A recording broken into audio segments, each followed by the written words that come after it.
Olá, nono ano, tudo bem?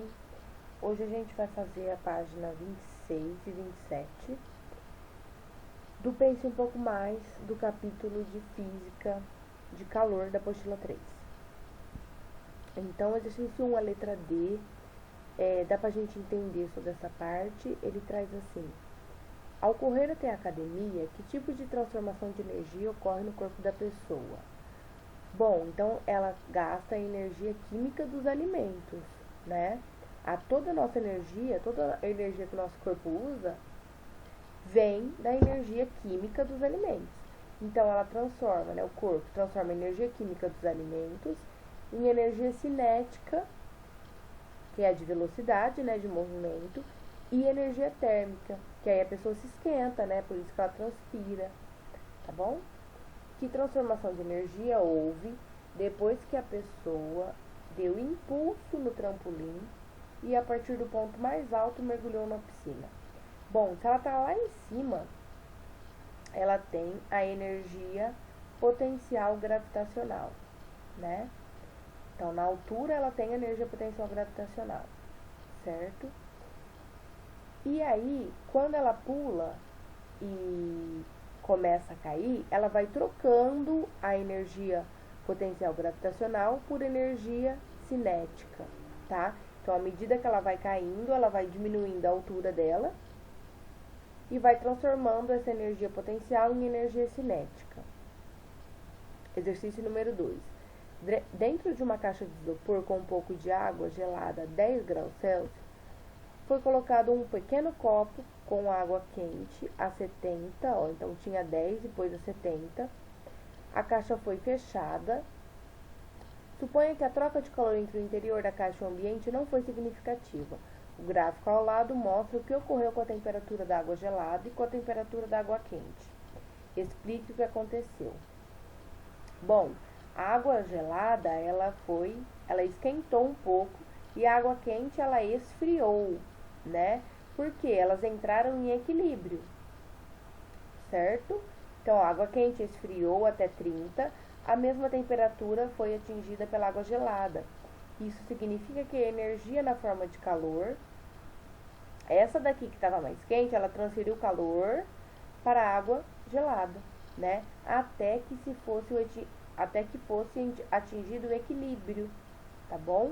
Então, ó, a diferença entre elas não era 60 graus? Qual que é o equilíbrio? 30, a metade, tá bom? 3. Ao medirmos a temperatura de uma pessoa, é preciso esperar uns 4 minutos com o termômetro em contato com o corpo dela, até que seja feita a leitura. Por que é preciso aguardar esse intervalo de tempo?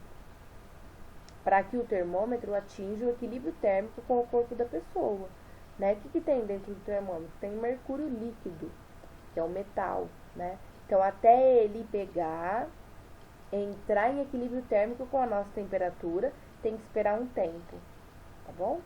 E aí ele vai se equilibrar a nossa temperatura. 4. Utilizando um conceito visto nesse capítulo, explique por que num dia de sol, uma quantidade de areia da praia fica mais quente do que a mesma quantidade de água do mar, mesmo que ambas recebam a mesma quantidade de energia solar. Bom, a areia da praia fica mais quente que a mesma quantidade de água do mar, mesmo que as duas recebam a mesma quantidade de energia do sol, né? A areia fica mais quente. Por quê? O calor específico da areia é mais baixo que o da água, fazendo sua temperatura aumentar mais rapidamente que a água, tá? Então, ao mesmo tempo que ela esquenta mais rápido, ela também esfria mais rápido. Por isso que à noite a areia está fria e a água está quente. A água ela demora para esquentar, mas depois ela mantém mais, tá bom? Número 5. Antigamente, a unidade do metro era definida como a distância numa barra de liga de platina. Hoje, o metro é definido como a distância percorrida pela luz em 1 sobre 299 milhões 792.458 segundos. Por que era importante conservar essa barra sempre à mesma temperatura? Por quê, pessoal? Porque a variação de temperatura pode provocar a dilatação ou a contração da liga de platina. Então, ela vai alterar a medida de metro. Por isso que hoje é medido de outro jeito, tá bom? Página 27, exercício número 6. Ao longo dos trilhos de ferrovias antigas, há pequenos intervalos de espaços. Um aluno disse que esses espaços entre dois trilhos consecutivos são menores no verão que no inverno. Ele está certo? Justifique sua resposta. Sim, porque no verão a dilatação dos trilhos, ele aumenta de tamanho, consequentemente diminui o espaço entre eles, tá bom? Verão, temperatura maior, o metal vai ter a dilatação, certo? 7. Observe os fios elétricos na figura em duas situações. Em um dia muito quente e em um dia muito frio, explique a diferença observada entre eles. Num dia muito quente, os fios estão mais longos do que no dia frio, devido à dilatação, né, do dia quente, provocada pelo aumento de temperatura. Então, aqui, ó, a temperatura tá maior, dá uma dilatada no frio, ele aumenta, tá? E no dia frio, ele diminui. Por isso que tem que fazer lógico, né, que as pessoas sabem disso, os engenheiros, tudo. Então, eles têm que fazer com uma folga o fio, né? Porque se fizer num dia frio, na hora que for pro dia quente, ele vai quebrar, né? 8. Por que um portão de ferro abre com mais dificuldade no verão do que no inverno?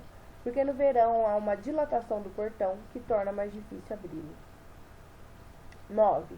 Termostatos são aparelhos que mantêm a temperatura constante, como no ferro elétrico.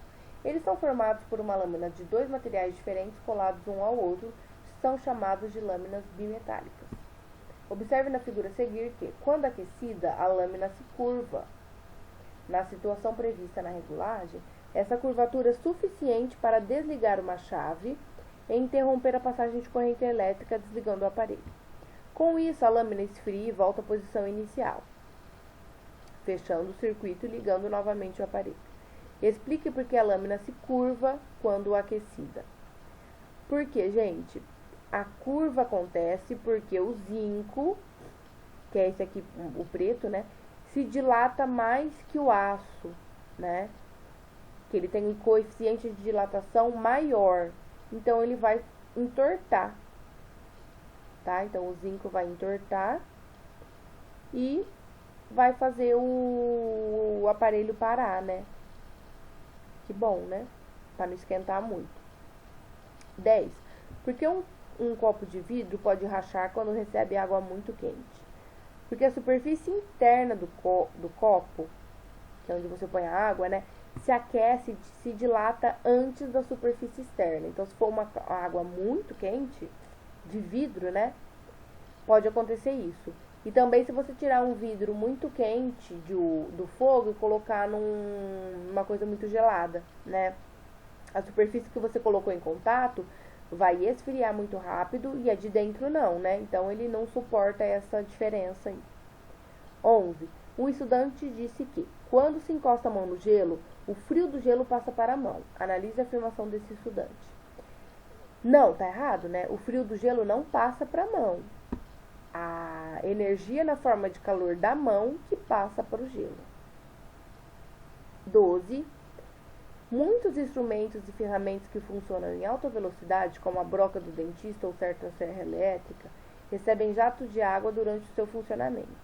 O radiador do carro também recebe água. Qual a função da água nesses casos? Que propriedade da água torna uma substância ideal para essa função? A função da água é impedir que o radiador e os instrumentos aqueçam demais, já que o calor é transferido para a água, né? Ou seja, ela absorve esse calor. E por que a água é ideal para essa função? É porque ela tem um calor específico alto e ela pode absorver bastante calor por unidade de massa, tá? Como a gente viu lá na praia, ela demora muito para esquentar, ou seja, calor específico alto, tá? Então, ela vai poder absorver o calor e vai proteger, né, o aparelho de ter uma perda aí, né, do seu motor. Pessoal, por hoje é só, página 26 e 27. Qualquer dúvida, fala comigo e depois marca devolvido lá na plataforma. Tá bom? Um beijão, tchau, tchau, até mais.